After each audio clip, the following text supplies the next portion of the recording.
Здорово, танкисты, всем привет, с вами Серега, с вами Индомит, и сегодня у нас очередной обзор танков нашей любимой игры Мир танков от Лесты. Да. У нас сегодня на обзоре тяжелый французский танк 8 уровня, проходная прокачиваемая ветка АМХ-50-100, тяжелый танк с барабаном, с большим барабаном на 6 снарядов. Ну и уже по сложившейся традиции предлагаю нынешний обзор начать нам, конечно же, с бронирования АМХ-50-100. Идем. Итак, коллижен модель нашего АМХ-50-100. Ну и давайте все и по порядку. НЛД у нас в приведенке 107, всего лишь 60 мм фактического бронирования. ВЛД у нас 90 мм, но в приведенке снизу 131, сверху уже 140. Все зависит от угла входа снаряда в броню. Вот, щеки надгусеничной полки у нас 134, 135. Полный картон НЛД, полный картон. ВЛД даже анти-СТ не назвать. Полный картон. Касаемо башни. Воротник. Сам воротник вокруг вот башни. Вот он, вот этот вот оранжевый воротник. По центру 90. Вот здесь по 111. Здесь краевые 157. Тут вот единственное, тут вот есть места рикошетные, вот в самих краевых щеках, да, туда ему действительно лучше не стрелять, зарикошетить может, броня там приведенка 230. Вот, касаемо башни, кругляк, маска орудия, давайте сначала смотреть, вокруг 90, 140, под стволом 90, 66, 166, 180, ну, ребята, люк 146 по центру в приведенке. Боковое бронирование 30 мм, даже смотреть не будем от борта, он не танкует. Короче, ребят, у нас в этом тяжелом танке брони нет нигде. У нас броня условно как у СТ, хоть мы и являемся тяжелым танком. Вот так. Давайте смотреть основные модули. У нас предлагается вот 3 пушки. 3, да. 7, 8 и 8 левела. 90-90 мм 100. Альфа 240-240 300 на топовый, да, 8 левела. Снаряды в магазине везде по 6. Бронепробитие 170-248. Здесь у нас 215-259. Здесь 232-263. Вот прежде чем мы продолжим, естественно, нас интересует вот это вот орудие топовое, к нему надо стремиться. Но можно ли играть вот на стоковые пушки, на которые вы получаете данный танк 7 левела с таким бронепробитием 170? Нет. Поэтому я вам рекомендую иметь все-таки свободный опыт, чтобы заходить и играть хотя бы вот на этом орудии. С альфой 240 и вот с таким бронепробитием. В идеале, конечно, нужна пушка 3.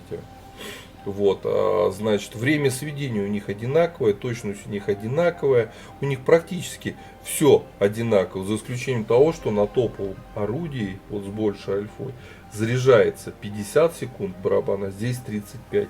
Но в принципе, я говорю, с меньшей даже альфой можно играть и на этом орудии.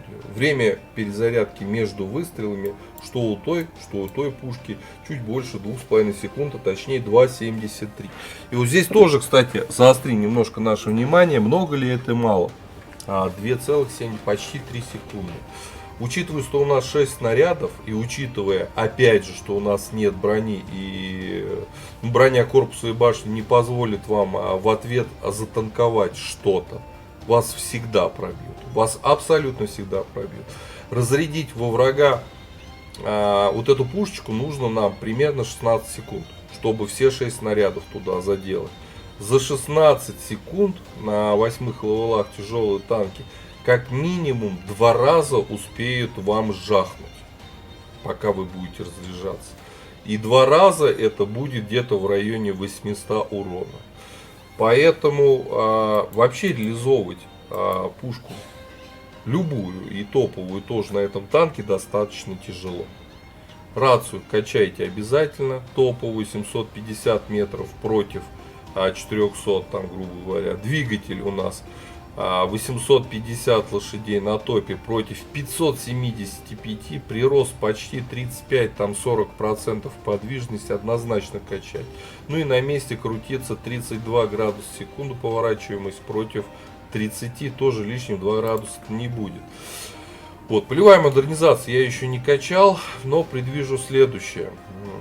Скорость, прочность ходовой, все это круто. К сохранению наборной скорости. Это тоже хорошая вещь. Но для данной машины у нее и так неплохая подвижность на самом деле. Вероятно, для нас более важно это скорость поворота ходовой плюс прочность ходовой. Поэтому, наверное, все-таки облегченная ходовая. Дальше открываем, здесь смотрим. Время сведения 2.54. Это норм. Между выстрелами 2.73 у нас КД. Поэтому, в принципе, это нормально. Я бы улучшил бы точность на самом деле. И у нас вот 2.67, а там 2.73. Все в норме. Звукоизоляцию. Вторым бы слотом я сюда взял бы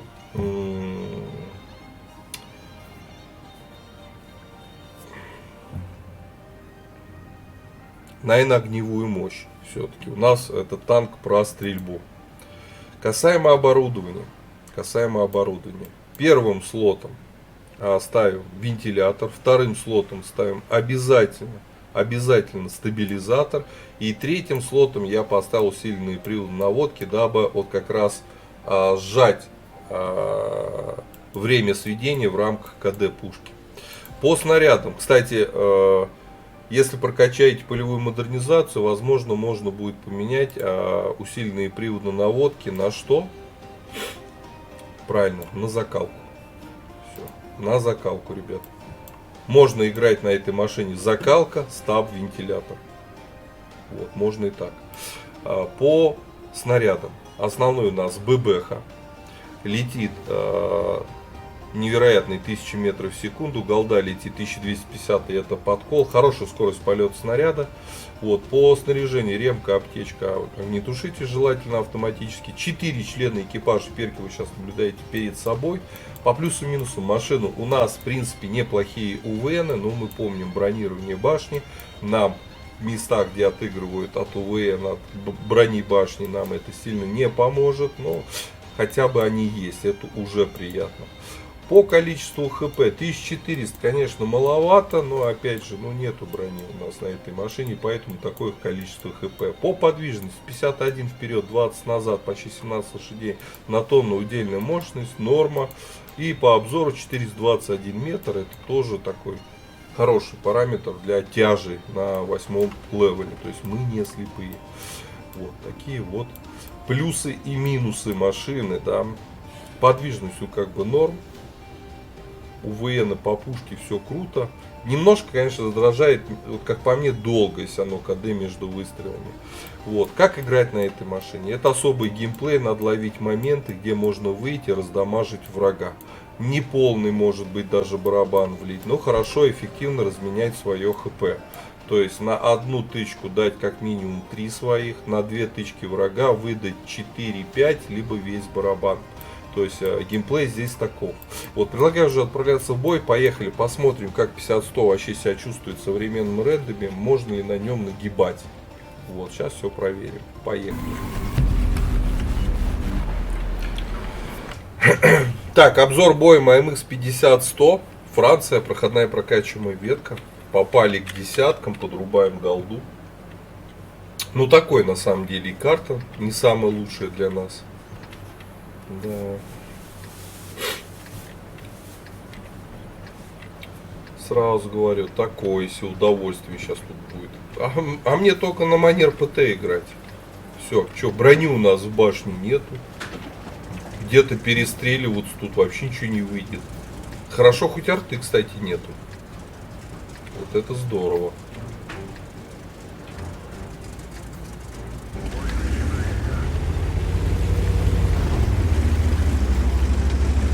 Тут 704 у нас.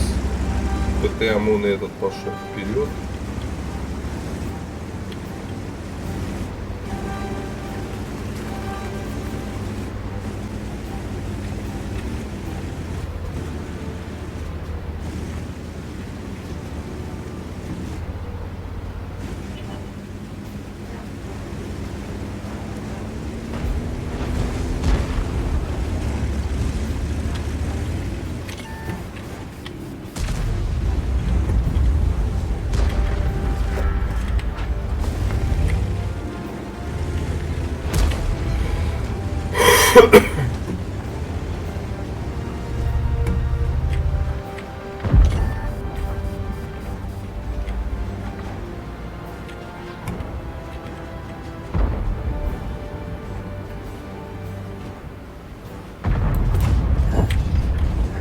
Разбили одному башку.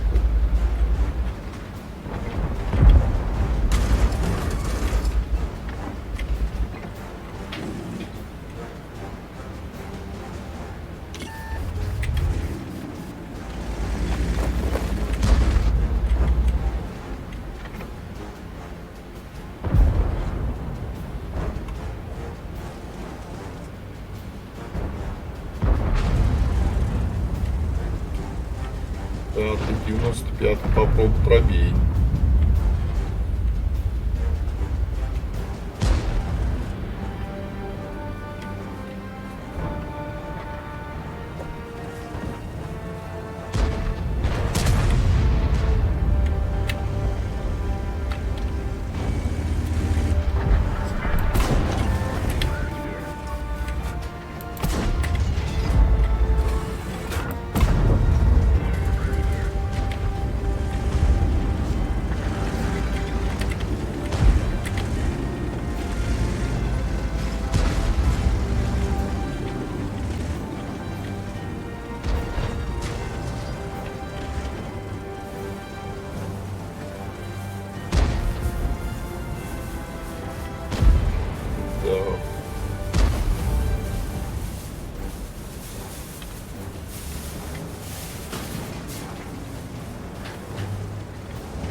Надо поехать в город разобраться.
Так, заряжаемся.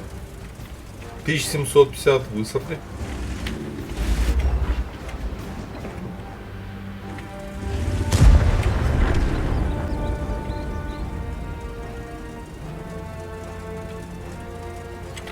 Да, КД здесь, конечно, очень долгое. Очень невероятно долгое КД. Уже сколько раз цель видел, она уже сейчас опять отсветится. Да. А и уже чай расфармит. Ягули, да.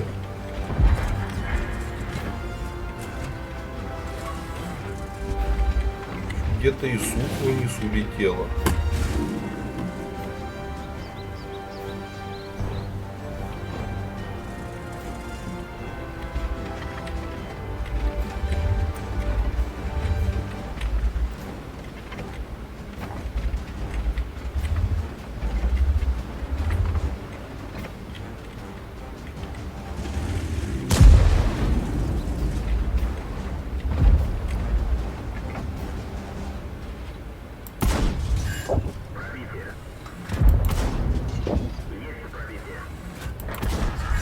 Все.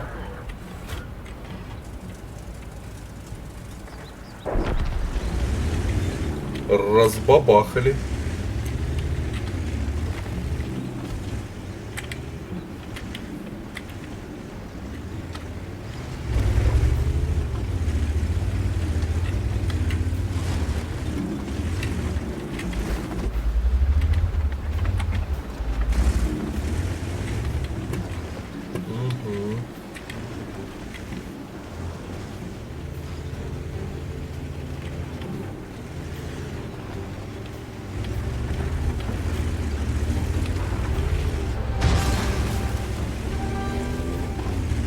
Как-то нехорошо я поехал светить.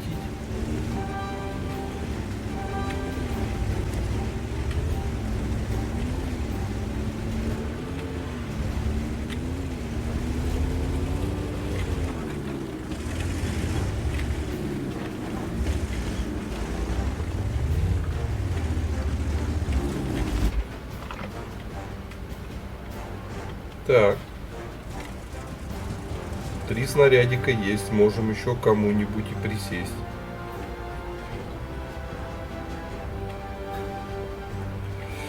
Сложный танк вылезаться, особенно на таких картах. Ох, сложный.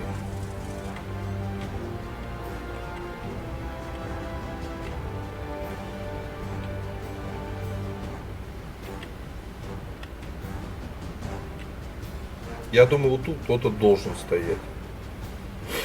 Ну, ПТ-ОМОН должен проявить сознательность, своей броней поехать по А-линии, подсвечивать, но он не едет.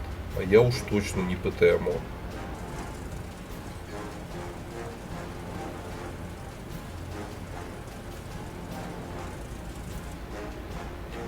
Он спал, может быть?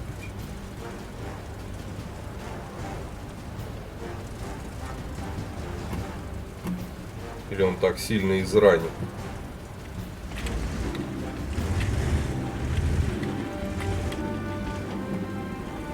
Ну и чё? Что, правда, думаете, я поеду светить? Я не поеду.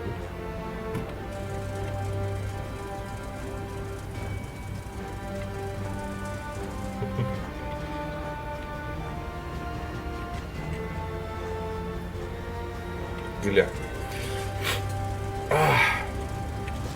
А 116-й F3 у нас что делает? Вот, бабах нашу убили. Надо же ПТ-ОМОН поехал. Ну давай. Да, ну 300 хп страшно.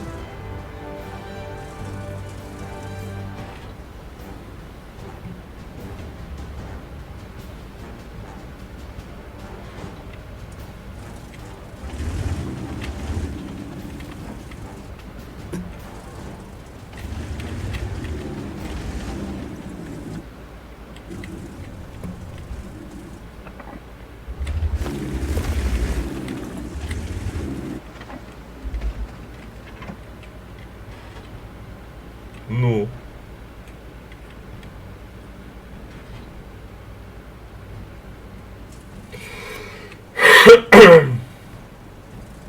Ну и...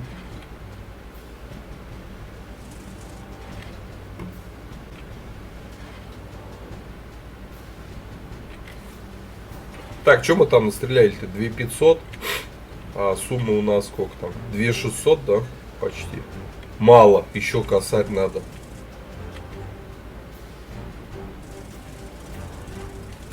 Давайте я все-таки закадешу барабан. Что-то долго стоим. А в барабане 3 пульки. Надо было раньше это сделать. Сейчас как назло танки пойдет. Такое бывает. И вот как раз из-за отсутствия-то у нас прям супер какой-то брони, танк прям такой между средним и тяжелым танком. Реализовать этот барабан всегда крайне тяжело. Крайне. Плюс КД между выстрелами. Если бы у нас как на ТВП бы все вылетало, было бы огонь. Но тачка интересная все равно. 50-100 интересно.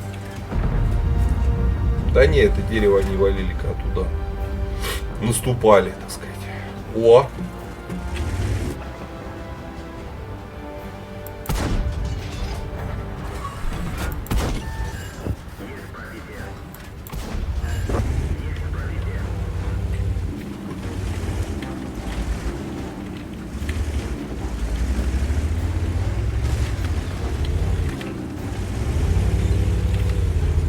The Punzer.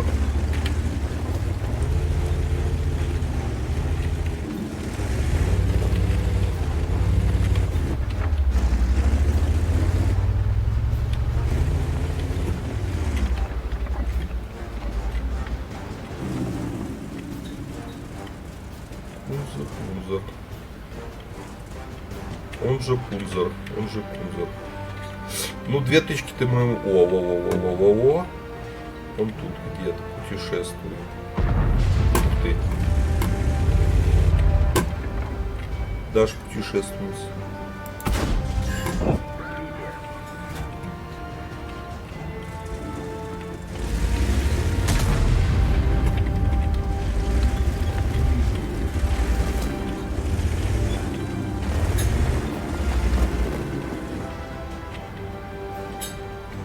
Где Кунзер?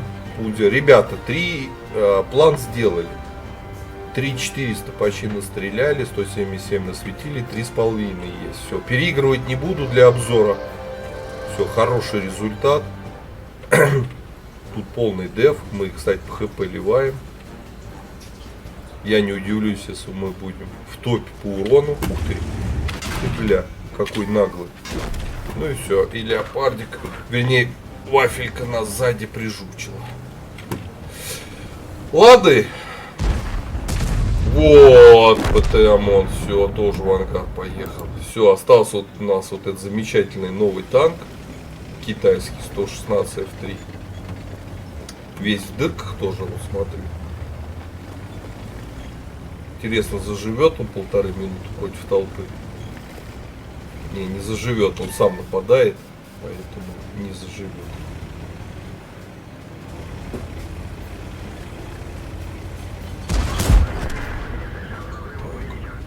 Сбрил. Красавчик.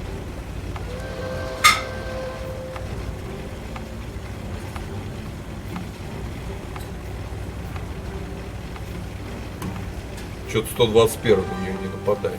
Ладно, еще раз повторюсь. АМХ. Ух ты, за тобой преследование. Давай. Ну, давай. Нет, вот тебя кружить сейчас будет, да. Красавчик. Все, победили нас. Вот, тяжелый достаточно рабан на АМХ 50-100. Это там прям геймплей. Найти момент, что называется, кого-нибудь обоссать, выехать на фулл барабанчик. И то вы будете обоссывать очень долго, потому что есть КД между выстрелами.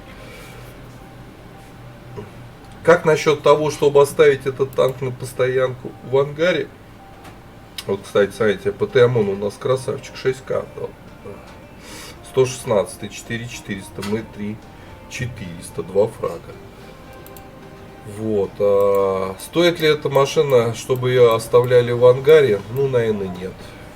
Потому что у обычного танкиста, их 95% играет, да, а какие-то более-менее вменяемые результаты на этом танке показывать не получится. Вот, по оборудованию считаю, наверное, самый правильный комплект. Вот, данный. Танк по 5-бальной системе заслуживает там 3 с небольшим плюсом, большего нет. Вот. Как-то так. Поддержи брата-танкиста лайком под этим видео, подпиской на канал, ну и, конечно, прожми колокольчик, чтобы быть в курсе всех новых стримов и самых последних обзоров по нашей любимой игре.